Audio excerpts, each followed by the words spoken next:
we're going to work on Snake Creeps Pheasant Stands. And we're going to tie it back to the underlying principles so that you can understand how these principles will help you relax and flow even with snake creeps. Now, as we do these exercises, I want you to be sure that I understand and you understand you own your knees, you own your own hips. Anything that we do that hurts, you need to stop doing. We can always modify. You can always contact me and say, how can I do this a little bit differently? So you do this to your ability and to where it's pain-free. I'm going to step up to the mirror. Now, if you have a chair, it's something that you can use as a prop. You really don't need the chair. It just helps you so you feel a little bit, you don't have to worry about your balance.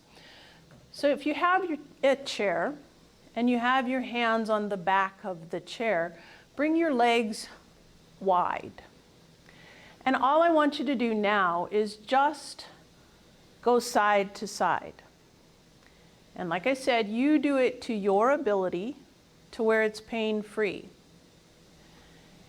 And if, as you're doing this, you feel like I can challenge myself a little bit, go a little bit lower each time.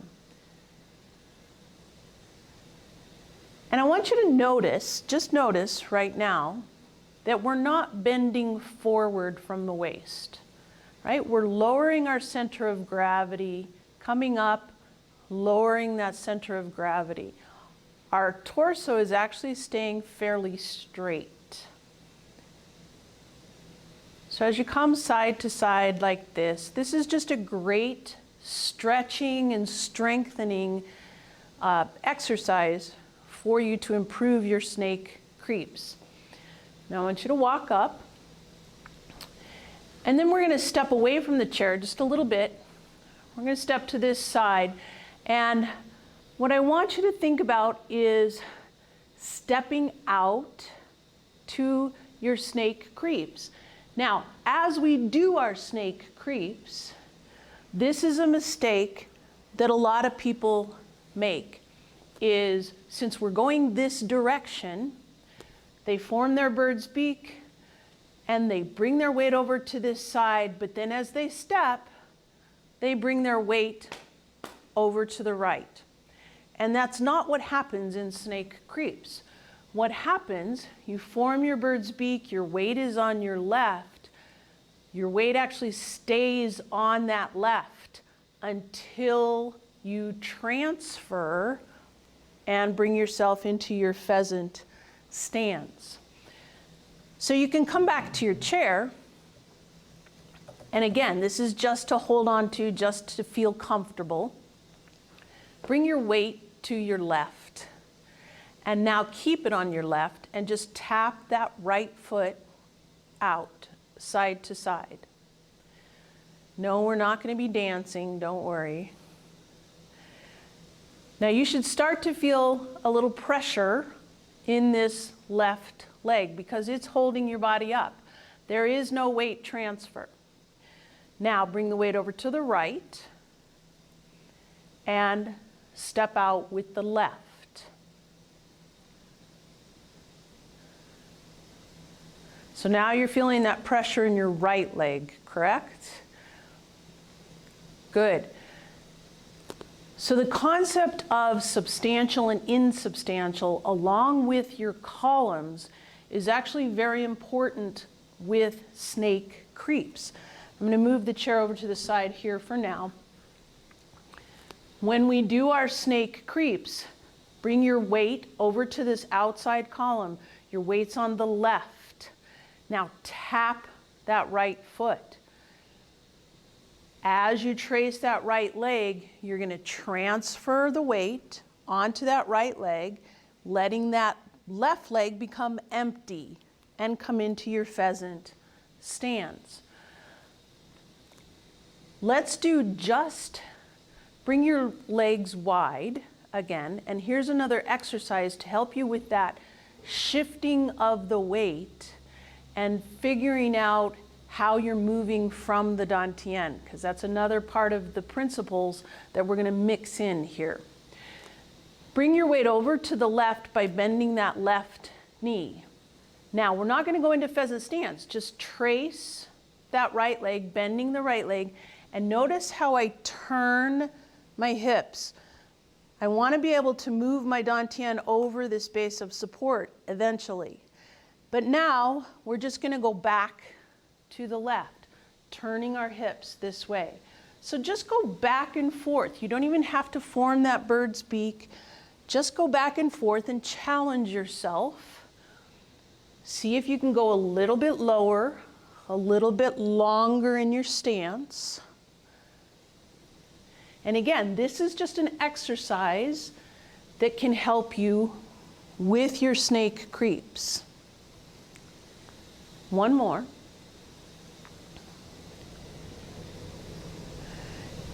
Good. So now as you do that, you actually practice your snake creeps, thinking about your columns, thinking about your substantial and insubstantial, and moving from the dantien. So form your bird's beak on the left, bring your weight over to the left, tap that right foot. Now, lowering your center of gravity. This is the first part about moving from the dantien.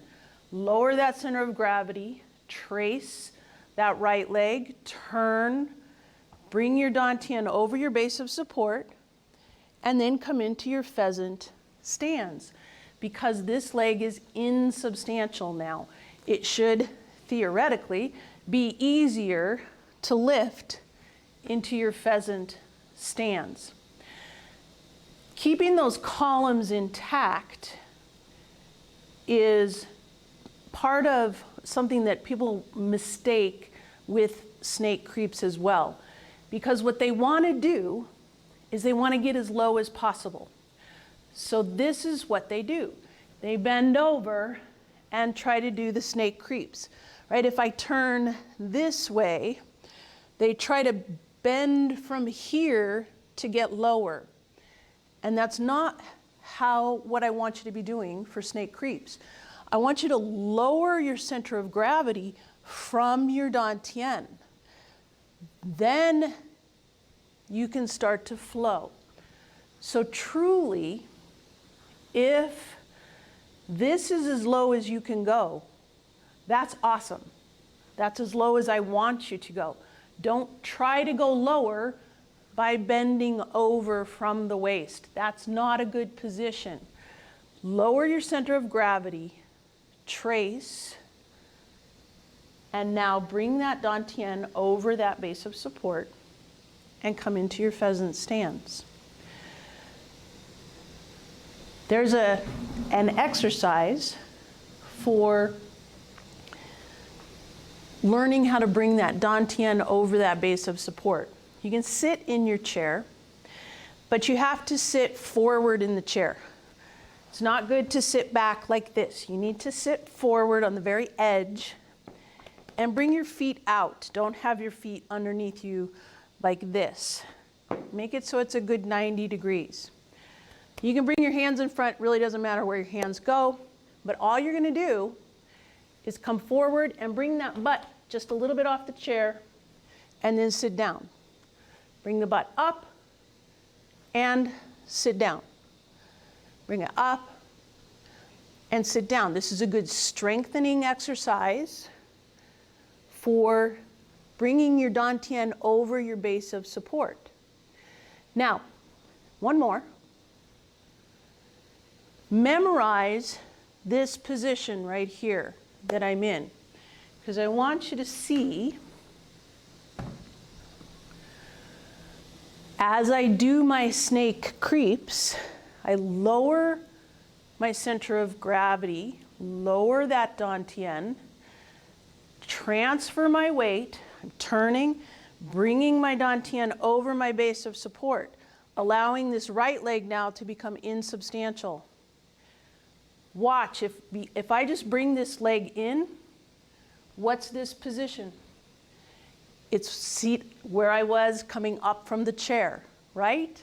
So this is what happens when you do your snake creeps, bringing your dantien over your base of support, allowing that back leg to become empty, allows it to become an easier motion into pheasant stands. So one more time, well, no, let's leave the chair for now.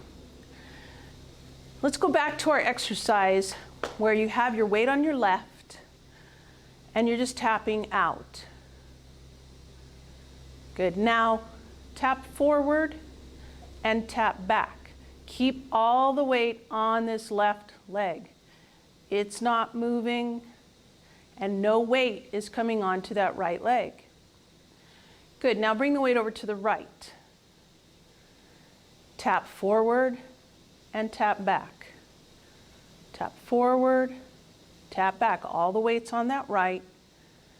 Tap forward, back one more. Tap forward for me.